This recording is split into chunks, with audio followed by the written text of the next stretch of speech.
خطی مرزی وطن امروز خطی ناموس است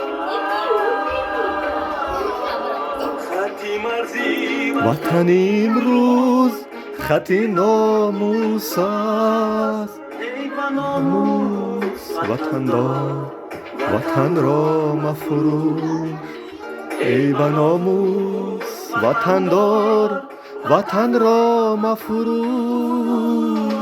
ترانه دیگری که کس را با افتخار ملی با وطن دوستی هدایت میکند چند پیش برنامه با اشتراک استاد فرقت سعید در تلویزیون دوشنبه و هم تاریخ تلویزیون تاریخ از رادیو نیست دوست‌داشته‌ترین سرودهای من است.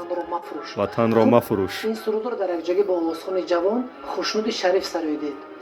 خیلی یک ترانه دلنشین است و آهنگ خود شما است. بله. چون بعضی مصرع‌ها رو گوش کردم وطن را مفروش. خوبی شیرالی بیان کنم.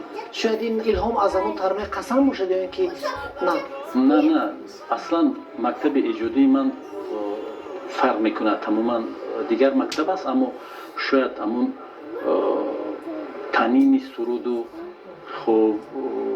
خشتن شناسی همون سرود شاید شما فکر کنید که چون توبیش که بیشتری ترانه هایش وطنداری به همین مانند باشد.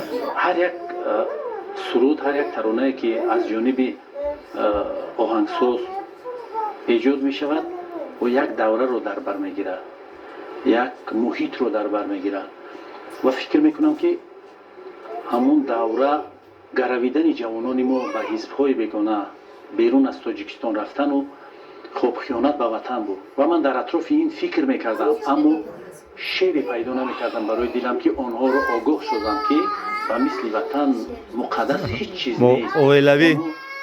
اویلوی این برنامه را تماشا داریم. اینجا کلین هم تحلیل کرده کنیم. دارایی، مال، دنیا، پول همه چی رو وعده میکنم و دوره میگذارد که تو به کسی در بسیار میخواستم از جانب همون نفرانی که تو رو دعوت کردن از بین میبرن تو رو. همین خیلی شعری بسیار میخواستم یک بار دیگه تکرار مونم با سروده و روز یک کتابی استاد عبدالله رهنما رو ورق میزدم شعرشو و همین شعر پیش روی من قرار گرفت. یک بار دیگه خواهش میکنم بمونه. در همین شعر هر چیزی که میخواستم بخوانم و بگویم همین شعر بود.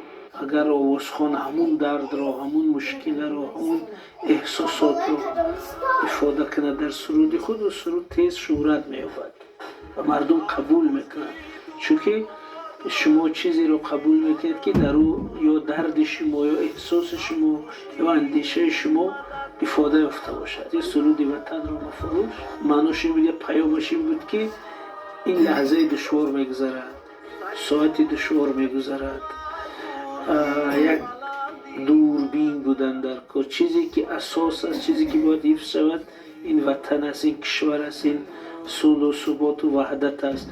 بنابراین در این لحظه باید فکری وطن را کنیم. این شعر رو گرفتم و بالای تورا آهنگ آوردم و ایجاد کردم و گفتم که این باید با یک نفری که همصدای دلی من باشد و مرا خوب فهمد و وطن دوستدار باشد، خشتن پرست باشد جستجو کردم و این شاگرد من است.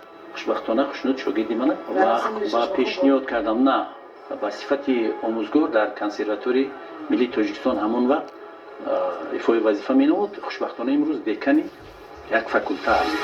از پشتی تو مبادا که خجالت ماند، از پشتی تو مددگاه وطن را مفروش، سری بالای تو از برزی بلندی ننگر، بدن تیغو سری دار وطن را مفروش، ای بناموس وطن دار وطن را مفروش. اون جاهایی که وطن دیگر وطن را مفروش. خیلی زیبا استاد فرقت سعید سراییدن و گفتن که شعر استاد عبدالله رهنما بخشش از مؤلفای این برنامه در تلویزیون دوشنبه که این لحظه برنامه تون من باز نشر کنم.